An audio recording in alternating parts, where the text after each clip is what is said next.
In 1585, an English colony in what is now North Carolina basically vanished into thin air. Today, we still don't know exactly what happened to them, but they left behind one cryptic clue. When the English settlers first arrived on the shores of North Carolina, they named their settlement after a Native American village that had once been there. They called it, but within 2 years, the village was abandoned and the colonists were gone. And all we have to go on are some clues about where they might have gone. And the word Croatoan itself, we don't know for sure who settled the Croatoan village or when. But we do know that it was inhabited by a Native American tribe known as the Croatoan. When the English came upon the village in 1585, they found it deserted. And so they claimed the land and set about building their own settlement. But while the English were sailing over, a group of 115 colonists landed near the abandoned Croatoan village. They had been part of an earlier English settlement on the island of Roanoke. But that colony had also been abandoned just a few months before, likely due to food shortages. And so these 115 settlers piled into 3 ships bound for calmer waters. Or at least, that's the best guess historians have. We really don't know why they headed to the mainland, or why they chose this particular spot. What we do know is that they built a fort and tried to farm. But within 2 years, both the fort and the fields were abandoned. The colonists were gone, and as far as we can tell, no trace of them remains. The leader of the colony was a man named John White. He went back to England in 1587 to recruit more settlers, thinking he'd be back in just a year or two. But when he returned in 1590, the settlement was a ghost town. And that's not all. The only building left standing was the fort, which the English had originally used to protect themselves from hostile Native Americans. And in the Fort Wah, someone had carved the word that carving is our only clue as to what might have happened to the English settlers. So let's start with the most popular theory, which is that the colonists simply moved a short distance away to join another English colony that had been established at This idea makes a lot of sense because the word Croatoan was carved into the fort wall.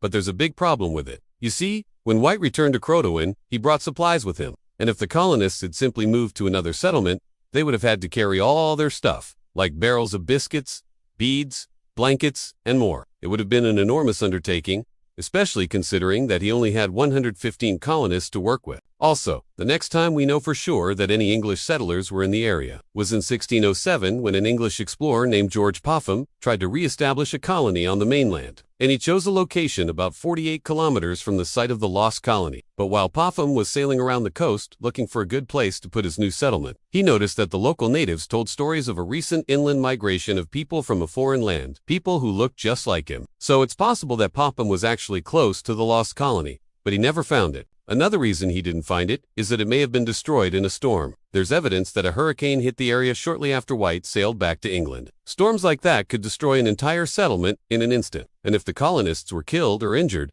their bodies could have been lost to the sea. In fact, there's evidence that a big storm was brewing even earlier than that. You see, when White first showed up in 1587, he didn't stay long. He turned right around and headed back to England, partly because he realized that the colony needed more supplies, but mostly because a storm was on its way. There is evidence that a hurricane hit in October of 1587 and again in August of 1588. These storms could have easily wiped out the colony. But then, where are the bodies? And is the carving in the fort wall a red herring? Maybe. The carving doesn't say anything else. It just says Croatoan over and over again. But maybe it's telling us something if we look at it the right way. Maybe it's describing the fate of the colony in a kind of secret code. If each letter represents a number, then Croatoan could stand for 3, 80, 20, 114, 184, 15, and those numbers could mean that 18 people traveled 3 leagues to the south on August 14, 1590.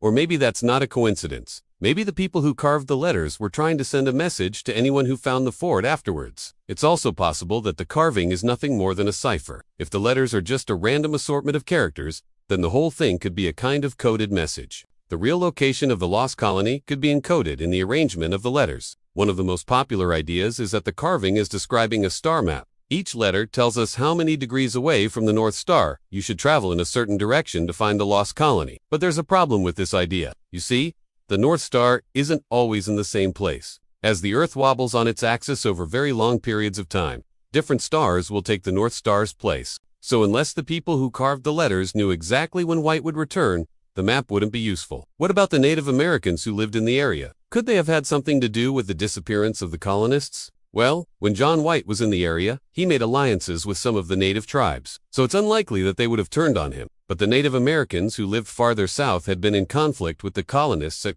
In fact, there's evidence that when George Popham came through the area in 1607, the locals warned him not to go any farther south, because the region was ruled by a powerful Native American chief named Tame. The story goes that when Popham reached his destination, he decided to cut down trees to build houses, but the locals stopped him, having second thoughts.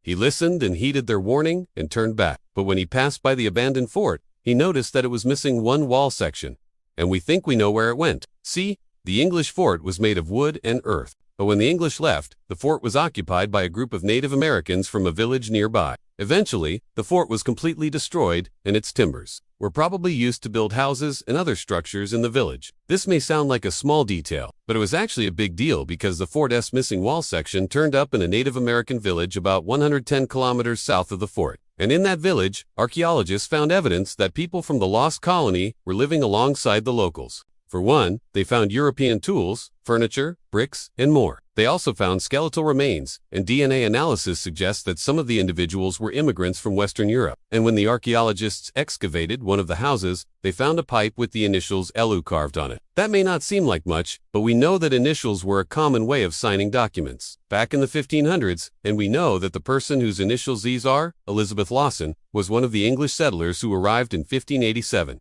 All of this evidence suggests that the colonists didn't disappear. They picked up and moved, probably because of a natural disaster, and they were absorbed into a local Native American village. But here's where things get weird. While the archaeological evidence is pretty solid, the story that the locals told Popham in 1607 is a little fishy. The idea that a single Native American chief controlled the entire southern coast is a bit far, and we have other evidence that there were multiple groups living in the area. In fact, when John White visited the area, he recorded that there were three main groups nearby.